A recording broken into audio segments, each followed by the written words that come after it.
Hello students, welcome again. आज की अपनी इस क्लास में हम पढ़ेंगे डी फ्लिप फ्लॉप, जो कि डिले फ्लिप फ्लॉप के नाम से भी जाना जाता है।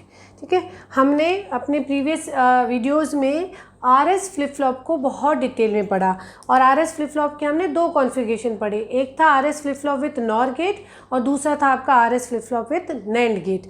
हमने ये देखा कि जब दोनों ही नॉर गेट हैं, उस कंडीशन में अगर आपने नॉर गेट से एस आर फ्लिप फ्लॉप बनाया था, उस कंडीशन में अगर आपने एस और आर दोनों को 1 कर दिया तो ये एक इनवैलिड इनपुट स्टेट है, इनडिटर्मिनेट स्टेट कहलाती है।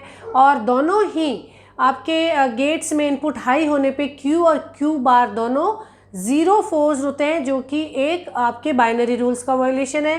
तो एस और आर दोनों 0 जो है, दोनों 1 अलाउड नहीं है अगर आपने एस आर फ्लिप फ्लॉप बनाया नॉर गेट से।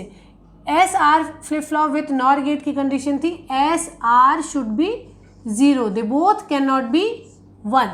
ठीक है, इसी तरीके से अगर आपने एस आर फ्लिप फ्लॉप या R S flip flop NAND gate से अगर आपने बनाया तो आपके एस और आर दोनों 0 नहीं हो सकते। अगर किसी नैंड गेट का इनपुट 0 है तो उसका आउटपुट डेफिनेटली 1 होता है। देख रहे हैं कि अगर हम आर एस फ्लिप फ्लॉप की बात करें तो उसमें दोनों सिमिलर इनपुट्स जो हैं वो एक इनवैलिड इनपुट कंडीशन को क्रिएट कर सकते हैं।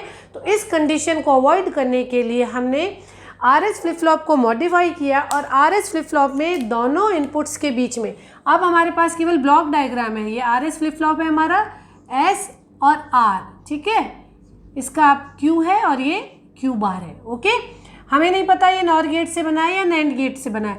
अगर हम इसमें पहले से ही सेट कर दें कि S जो भी रहेगा उसका कॉम्प्लीमेंट ही R को जाएगा, S और R दोनों सेम होंगे ही नहीं, तो हम इनवैलिड इनपुट कंडीशन को अवॉइड कर सकते हैं और हमें जो हमारी एम्बिग्यूटी इन रिजल्ट थी या एम्बिग्यूटी इन स्टेट थी उसको हम अवॉइड करके और करेक्ट डेफिनेट रिजल्ट वाली जो कंडीशंस हैं केवल उन्हीं में हमारे सर्किट को ऑपरेट कर सकते हैं। तो अगर हम इस तरह का अरेंजमेंट कर देते हैं तो इस फ्लिप फ्लॉप को हम डिले फ्लिप फ्लॉप बोलते हैं, डी फ्लिप फ्लॉप बोलते हैं।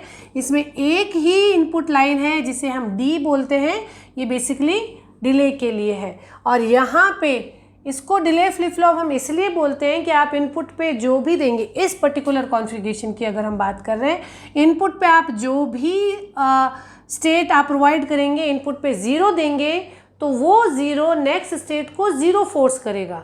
अगर प्रेजेंट स्टेट 0 थी तो 0 रहेगी, प्रेजेंट स्टेट 1 थी तो भी नेक्स्ट स्टेट 0 हो जाएगी। जो भी आपने इनपुट पे दिया वो ही नेक्स्ट स्टेट बन जाएगा after the propagation delay in gates. जो गेट में प्रोपोगेशन डिले है, उस डिले के बाद में आपकी जो भी प्रेजेंट स्टेट थी वो मॉडिफाई होके वैसी ही बन जाएगी जैसे कि आपने इनपुट में दिया। तो you are getting the same output as the input lines after some delay.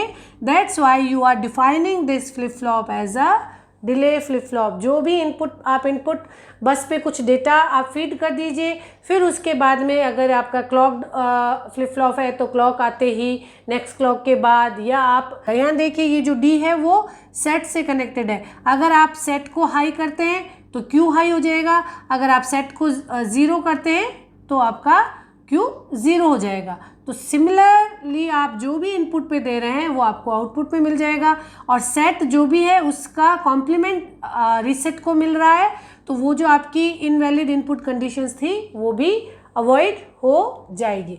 तो ये अगर हम इसके ब्लॉक डायग्राम से डिटेल लॉजिकल डायग्राम में जाएं तो ये आपका जो आर एस फ्लिप फ्लॉप था, ठीक है, ये आपका आर एस फ्लिप फ्लॉप था। आर एस फ्लिप फ्लॉप में आपने इनपुट पे एक इन्वर्टर ऐड किया और ये इन्वर्टर दोनों इनपुट को सेम होने से रोक रहा है और जो R equals to S equals to 1 वाली इनवैलिड कंडीशन थी वो यहाँ नहीं अपीयर हो पाएगी। ये D है आपका, ये D आपका D आपका S से कनेक्टेड है, सेट से कनेक्टेड है। ठीक, जब भी D हाई होगा सेट हाई होगा और सेट हाई होने का मतलब next state will be high, और जब भी आप ये जब हाई होगा तो ये लो होगा। और अगर आपने D को 0 दिया डी को अगर आपने 0 दिया तो इट मीन्स आपका रीसेट हाई होगा। रीसेट हाई होने का मतलब है नेक्स्ट स्टेट 0। तो अगर आपने डी को 1 किया तो आउटपुट 1, डी को 0 किया तो next output, be careful, next output Q T plus 1, ठीक, नेक्स्ट आउटपुट वही हो जाएगा जो डी पे है। तो आपको थोड़े डिले के बाद में, ठीक, आउटपुट में वही मिलता है जो कि आप इनपुट पे फीड कर रहे हैं। तो ये डिले फ्लिप फ्लॉप हो गया और ये उस स्टेट में जब तक रहेगा जब तक कि आप नेक्स्ट स्टेट या नेक्स्ट इनपुट देके उसे चेंज होने के लिए नहीं बोलते। यही आपका बेसिक मेमोरी सेल है। आप इनपुट में जो लिखते हैं वो मेमोरी में स्टोर हो जाता है। अगर आपने इनपुट पे 1 दिया तो वो 1 होल्ड कर लेता है फॉर इंडेफिनिट टाइम, अगर आपने 0 दिया तो वो 0 होल्ड कर लेता है।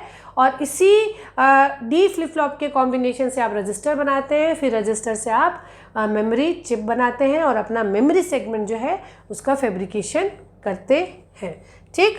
तो ये इसका लॉजिकल डायग्राम हो गया। अगर आप इसके कैरेक्टरिस्टिक टेबल देखते हैं तो आप देखिए कि डी पे जो भी है नेक्स्ट प्रेजेंट स्टेट कुछ भी हो, नेक्स्ट स्टेट वही हो जाएगी जो कि डी पे है। अगर डी 0 था तो डी 0 था और प्रेजेंट स्टेट 0 थी तो प्रेजेंट नेक्स्ट स्टेट 0 हो जाएगी। नेक्स्ट स्टेट डी को रिफ्लेक्ट करती है। डी 0 है, प्रेजेंट स्टेट 1 है तो भी नेक्स्ट स्टेट 0 होगी, ओके। डी 1 है, प्रेजेंट स्टेट 0 है, D 1 makes the next state 1। D 1 है, प्रेजेंट स्टेट 1 है तो भी नेक्स्ट स्टेट 1 रहेगी। तो अगर हम नेक्स्ट स्टेट को प्रेजेंट स्टेट और इनपुट डी का फंक्शन मान के अगर इसे हम और के मैप से समराइज करें, 2 वेरिएबल का के मैप बना के या जो भी, तो उससे अगर हम इसकी कैरेक्टरिस्टिक इक्वेशन को डिराइव करें तो Q T plus 1 is always equals to D. इसकी कैरेक्टरिस्टिक इक्वेशन सबसे सिंपल। तो आई होप कि डी फ्लिप फ्लॉप आप लोगों को बहुत अच्छे से क्लियर हो गया होगा। हम आगे अपने फ्लिप फ्लॉप के डिस्कशन को कंटिन्यू रखेंगे। Keep learning, keep watching. Thank you.